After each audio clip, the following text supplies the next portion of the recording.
I waited my whole life to be told I was enough, that I mattered, that the person I truly was inside, Margaret, was valid, deserving of love.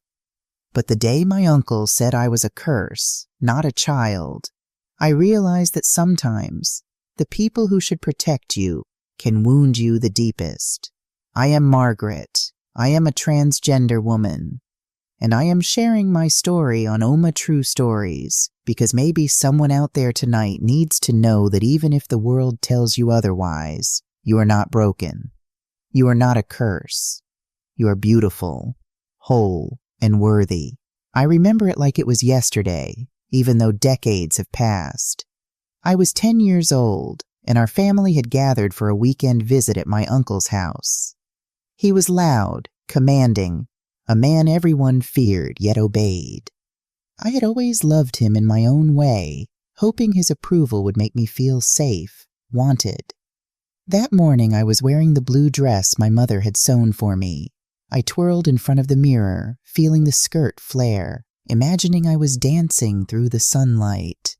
My uncle's eyes fell on me as soon as I entered the room. "What is this?" he barked. His voice filled the room like thunder. I just wanted to wear something pretty, Uncle," I whispered, shrinking in my shoes.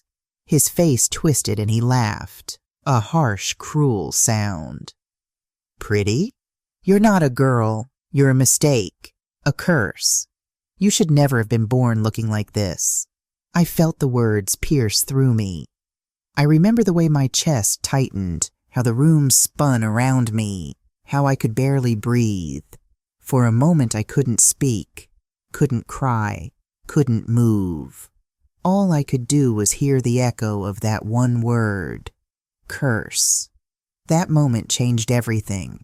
For years after, I learned to hide my hair, my clothes, my dreams.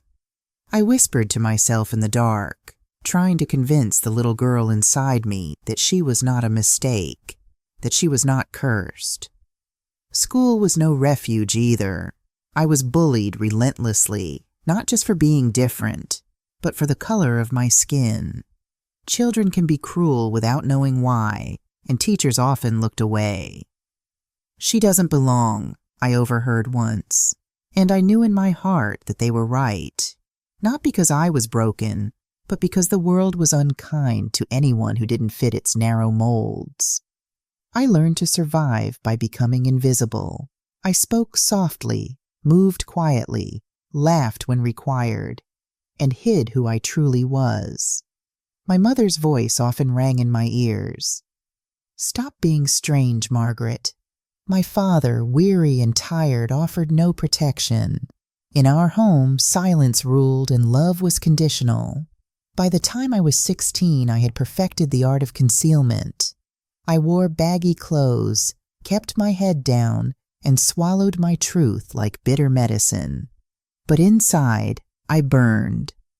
I longed to be seen, to be loved, to simply exist without apology. The world outside was no kinder. I faced discrimination at every corner. Employers dismissed me, neighbors whispered behind closed doors, and strangers' stares reminded me that I was never fully accepted. And yet, despite the rejection, I survived. Somehow, I always did. It wasn't until I was 45 that I finally began to live openly as Margaret. I had spent years building courage, saving money, and learning that self-acceptance was more valuable than anyone else's approval. But even then, the scars of my childhood ran deep. I could never forget the sting of my uncle's words, the way they haunted me for decades. Whenever I felt insecure or afraid, the echo of curse would return, reminding me of my fragility. I wondered if anyone would ever see me as worthy, as human, as Margaret. I began sharing my story slowly, carefully, with friends, with colleagues, with chosen family. And eventually I met Clara, tender, patient, and fearless in her love. She became my refuge, the person who reminded me that the past could not dictate my future. "You are not a curse," she whispered one evening, brushing a strand of silver hair from my face. "You are the most extraordinary person I know." Her words became a balm for decades-old wounds. I clung to them, memorized them, let them shape the woman I was becoming. Life has a way of testing you before offering joy. At 56, I was asked to walk my granddaughter Jennifer down the aisle at her wedding. The request filled me with a mix of fear and hope. How could someone who had been rejected for so long suddenly be celebrated in her family? Jennifer's insistence was gentle but firm. "Grandma, you've always been part of my life. I want you there. I need you there." For the first time in decades, I allowed myself to feel worthy, to feel seen, to feel joy. I chose a simple pastel dress, did my hair carefully, and pinned a small corsage on my wrist. Standing in front of the mirror, I felt a quiet pride I had never known before. I was Margaret, whole, visible, loved. The wedding day was surreal. Every eye in the room seemed to weigh me, to measure me, to judge me. Some smiled, some whispered, some stared in disbelief. But I walked slowly, deliberately, my heart beating with both fear and triumph. Love surrounded me, Jennifer's love, Clara's love, and the love I had cultivated for myself over decades. Of course, my uncle was absent. The man who once told me I was a curse did not attend. He sent only a note. "Congratulations, but we cannot accept who you are." The absence stung, but it no longer defined me. I cried for the years lost, for the wounds that would never fully heal. But I also laughed because I had survived, because life, even in its cruelty, had brought me here. Later, Clara and I sat on the porch, the evening breeze warm against our skin. "You look peaceful," she said softly, resting her hand on mine.